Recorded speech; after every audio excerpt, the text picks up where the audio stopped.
Hello my dear CS aspirants, कैसे हैं आप लोग। जी हाँ, मैं बिल्कुल ठीक हूँ, थैंक यू सो मच। और उम्मीद करता हूँ कि आप लोग भी अपनी जगह पर सब कुशल मंगल होंगे। ठीक है, चलिए हम लोग ने लास्ट टाइम एपिसोड नंबर 9 में देखा था allocation of MDQ and I believe आपको ये बहुत अच्छे से समझ गया है।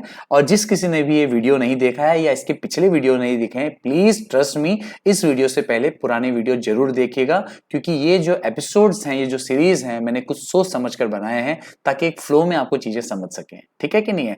और जिसने नहीं देखा है, यस, ये सारे वीडियोस आपको कहां मिलेंगे? जीबी इन्फोटाइम चैनल में, जीबी CSET इन्फोटाइम में, और फ्यूचर में भी CSET से रिलेटेड अपडेट्स या वीडियोस आपको मैं यहां पर दूंगा। ठीक है, जो भी मुझे लगेंगे ये इंफॉर्मेटिव है, ये मैं आपको यहां पर दूंगा। तो इसके लिए आपको चैनल सब्सक्राइब करके रखना है। ठीक है कि नहीं है। चलो आगे बढ़ते हैं।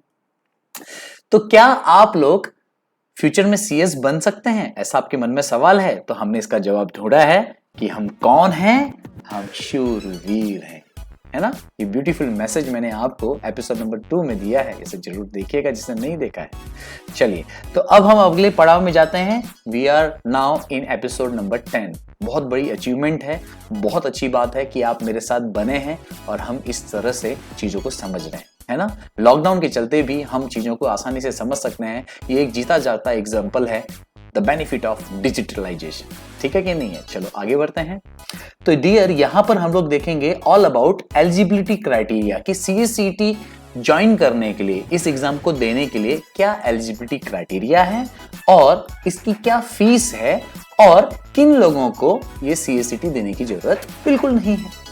सर सही में ऐसा है? Yes, let's start dear. सबसे पहले नमस्ते, नमस्कार, नमस्कार, नमस्कार, नमस्कारम, वणकम, प्रणाम, खंबा कड़ी, सत श्री अकाल, अस्सलाम वालेकुम and hello to all my lovely dears. This is your friend and mentor Govind Belal and once again warm welcome in my channel GB info time. Okay, मजाक अपनी जगह है। आपको भी लगता रहेगा पता नहीं क्या उटपटांग हरकत करता है। ठीक है, मने रहना चाहिए, है ना, क्या प्रॉब्लम है। चलो आगे बढ़ते हैं। ओके, तो एलिजिबिलिटी क्राइटेरिया, यहां पर हम लोग एलिजिबिलिटी क्राइटेरिया को देखते हैं। तो यहां पर बात आती है कि CSET कौन दे सकता है। तो प्लीज ध्यान से देखिएगा, जो भी बच्चा 12वीं पास कर देता है। At present we know we have 3 kind of stream after 10th, arts, science and commerce. In future ऐसा कुछ होने वाला नहीं है, तो इसीलिए यहां पर बोला गया है कि कुछ नहीं, आपको सिर्फ 12वीं पास होना है। अगर आप 12वीं पास स्टूडेंट हो, ठीक है कि नहीं, अभी जो वीडियो देख रहे हैं, अगर आप 11वीं में हो तो आपके लिए CSET अभी नहीं है। अगर आप 12वीं में है तो अभी भी आपके लिए नहीं है। लेकिन आपने 12वीं पास कर ली है तो yes, now you are eligible for CSET। तो मिनिमम रिक्वायरमेंट क्या है बेटा? 12वीं पास होना है। ठीक है। कुछ बच्चे बोलेंगे सर मैं वीडियो देख रहा हूं, मुझे लेट पता चला CS के बारे में, या मुझे पता था लेकिन अब मुझे ऐसा फीलिंग आ रहा है कि मुझे करना है। हाँ, कर लो, 12वीं तो पास हो आप।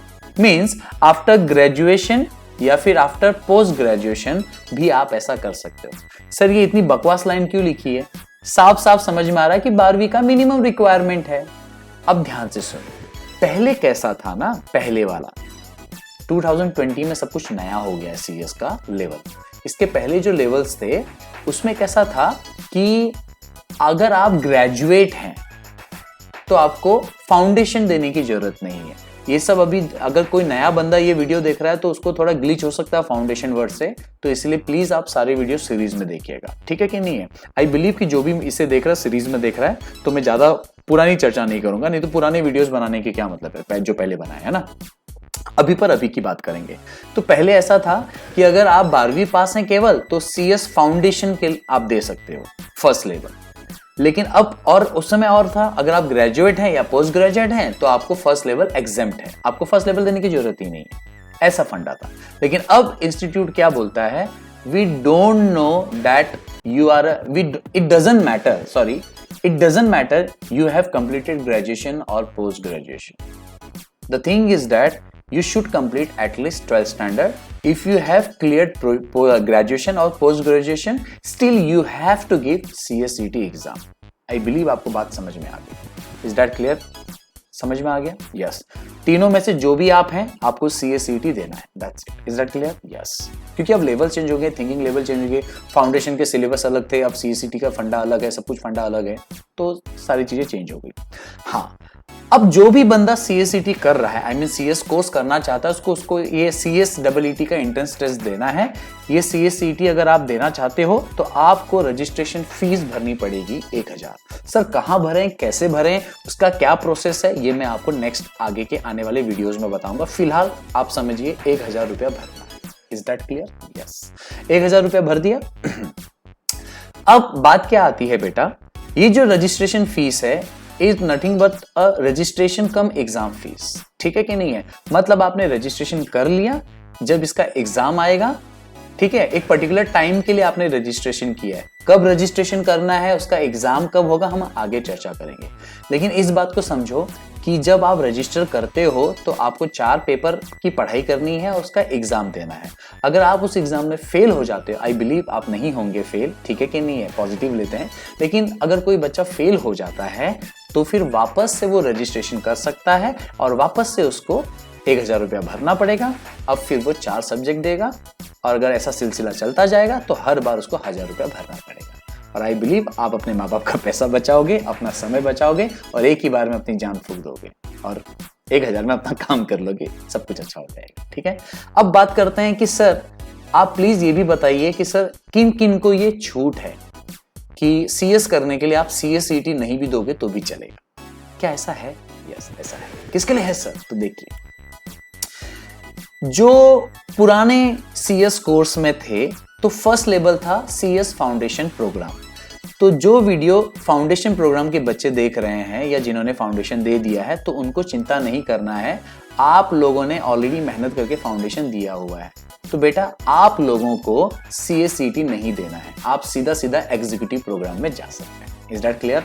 तो यहां पर क्या दिया गया है, अगर आप CS फाउंडेशन प्रोग्राम पास हैं, जो भी बच्चा फाउंडेशन की पढ़ाई कर रहा है या पास हो चुका है उसके लिए कह रहा हूं, आप अगर पास हो गए हो, एग्जाम देकर पास हो गए हो, तो आपके लिए डायरेक्ट एग्जेम्प्ट है, क्योंकि ऑलरेडी आप CS स्टूडेंट हो, ICSI के स्टूडेंट हो, तो उनके पास आपका पूरा डिटेल है। ये बाय डिफॉल्ट एग्जेम्प्ट है, आपको कुछ भी फीस नहीं पे करनी, आप सीधा एग्जीक्यूटिव के लिए एडमिशन लोगे और उसकी पढ़ाई शुरू करो। Is that clear? लेकिन पैटर्न नया चलेगा, एग्जीक्यूटिव लेवल का जो फंडा है, नया सिलेबस, नया जो ट्रेनिंग प्रोग्राम है, वो सब अब नया चलेगा। Is that clear? गुड। अब अगले चीजों के लिए आते हैं, जिन्होंने फाउंडेशन से कोई वास्ता नहीं है। अब यहाँ पर कुछ लोग ऐसे होंगे जो और अदर प्रोफेशनल कोर्स कर रहे होंगे, क्योंकि CS के अलावा CA चार्टर अकाउंटेंट या CMA कॉस्ट मैनेजमेंट अकाउंटिंग, ये सब कोर्सेज भी हैं। तो यहाँ पर उनके लिए क्या बोला गया है कि अगर आपने CA की फाइनल एग्जाम दे दी है, फाइनल लेवल अगर आपका क्लियर हो चुका है, या फिर CMA की फाइनल एग्जाम आपने दे चुकी है, दोनों में से कोई भी एक, जिस बंदे ने फाइनल एग्जाम दे दिया है उसके लिए CSET देने की जरूरत नहीं है। अरे भैया तू प्रोफेशनल पढ़ाई खत्म कर चुका है CA CMA की, तो तेरे को CSET की क्या जरूरत है? तू तो वैसे ही ऑलरेडी एक्सपर्ट है। तू तो CS जो है एडिशनल डिग्री के लिए जा रहा है, एडिशनल लॉ पढ़ रहा है। तो दोस्त तेरे लिए CSET नहीं बना है, तेरे लिए छूट है, तू जा। लेकिन वो CS स्टूडेंट नहीं है, तो डेफिनेटली वो ICSI के वेबसाइट में जाएगा और अपने आप को बताएगा कि सर देखो मैं ये पास हूं, वो सर्टिफिकेट उसमें अपलोड करेगा, ICSI को दिखाएगा, तो ICSI बोलेगा ठीक है चल मैं तुझे एग्जम्पशन देता हूं, लेकिन बेटा एक काम कर 5000 रुपया भर देना तो तुझे ये माफ है। अब ये बोलेगा सर फिर मैं एक काम करता हूं, एक मिनट, तो ये बोलेगा सर मैं एक काम करता हूं कि एग्जाम ही नहीं देता हूं, सॉरी मैं एक काम करता हूं एग्जाम दे देता हूं, मेरा पैसा भी बच जाएगा। As you wish, if you want exemption then you can take, otherwise you can take exam. और चलो आगे बढ़ते हैं, समझ में आ गई बातें? तो यहां पर मैंने क्या कहा, 12वीं हो या ग्रेजुएट हो या पोस्ट ग्रेजुएट हो, आपको जो है CSET एग्जाम देना है। और अगर आप CS फाउंडेशन क्लियर हैं तो आपको बिना फीस का एग्जाम्प्ट है CSET। लेकिन अगर आप CA CMA के फाइनल एग्जाम को पास कर चुके हो और अगर आपको ऐसा लग रहा है कि मुझे इसका एग्जाम्पशन चाहिए तो आप इसका एग्जाम्पशन ले सकते हो, बट यू हैव टू पे 5000 रुपीज फीस। अब आपके मन में सवाल ये आएगा कि सर 5000 रुपया क्यों मांग रहे, तो बहुत ज्यादा है। ठीक है ना, इसको सोशल वेलफेयर समझ लो, स्टूडेंट वेलफेयर समझ लो, वो उनके अपने प्लान्स। इज दैट क्लियर और not? So that's great, we have completed here our eligibility criteria and exemption criteria, and I believe आपको अच्छे से समझ में आ गया है। So dear, yes of course you can be a future CS, ठीक है। तो चलो मैं आपको एक ऑफिशियल अनाउंसमेंट भी कर देता हूं इसके साथ साथ कि हम लोगों ने GB Info Time एक एजुकेशनल ऐप लॉन्च कर चुका है। इसमें कंपनी सेक्रेटरी के कोर्स मौजूद हैं। यहां पर आप iOS या एंड्रॉइड दोनों में इसका इस्तेमाल कर सकते हैं। जो मोबाइल आपके पास है आप इसको डाउनलोड कर सकते हैं। एट प्रेजेंट अभी CSCT के कोर्स अवेलेबल हैं, के रिलेटेड सब्जेक्ट अवेलेबल हैं। आप डाउनलोड कीजिए। जिसको भी CSCT के कोर्स की पढ़ाई करनी है, पर्टिकुलर सब्जेक्ट की पढ़ाई करनी है, वो मौजूद है। इससे रिलेटेड और भी एडवांटेजेस हैं। वो एडवांटेजेस यहाँ पर मैंने आपको दिए हैं। कुछ फ्री हैं, कुछ पे करने हैं, कुछ मजेदार हैं। आराम से इसको पॉज करके पढ़ लीजिएगा। ये कहीं ना कहीं आपके करियर एज एन CS को भी बिल्ड करेगा और आपके लाइफ को भी, क्योंकि पॉइंट नंबर 4 आपके लिए बहुत इंपॉर्टेंट है। इज दैट क्लियर और नॉट? ये सारी चीजें आपको ऐप में मिलेंगी, देख लीजिएगा। और एंड्रॉइड में या फिर iOS में कैसे डाउनलोड करना है, उसके स्टेप्स कैसे, ये सब मैंने यहाँ पर दिया है, आप इसको भी देख लीजिए, ठीक है। तब तक के लिए थैंक यू सो मच। हौसले बुलंद, कामयाबी तुरंत, because attitude matters but positive. तो हमारा नेक्स्ट एपिसोड क्या होगा? Yes, all about concession in registration fees. Please ध्यान से सुनिए। रजिस्ट्रेशन फीस कितनी है? 1000 रुपये। क्या उसमें भी कंसेशन है? अरे सर 1000 रुपये में चलेगा ना सर? 1000 कुछ भी नहीं है सर। डियर, 1000 बहुत मायने कर। अगर आपको उसके लिए छूट मिलती है तो उसका फायदा होगा, क्योंकि यही चीज उसी के लिए बनी हुई है। तो नेक्स्ट वीडियो में हम देखेंगे कि आप 1000 रुपये न देते हुए भी कैसे CSCT की पढ़ाई कर सकते हो। इवन आप बिलीव नहीं करोगे, 0 रुपीज भी है। सर पढ़ा था 0 रुपीज? नहीं नहीं नहीं नहीं, आप 12वीं पास हो, पोस्ट ग्रेजुएट हो या फिर ग्रेजुएट हो, आप 0 फी में भी CSCT दे सकते हो। Seriously sir? यस, आ जाओ नेक्स्ट वीडियो में देखते हैं। चलो तब तक के लिए Follow me on Facebook, Instagram, Twitter, YouTube, and don't forget to subscribe, Bye. like, comment, share. Thank you.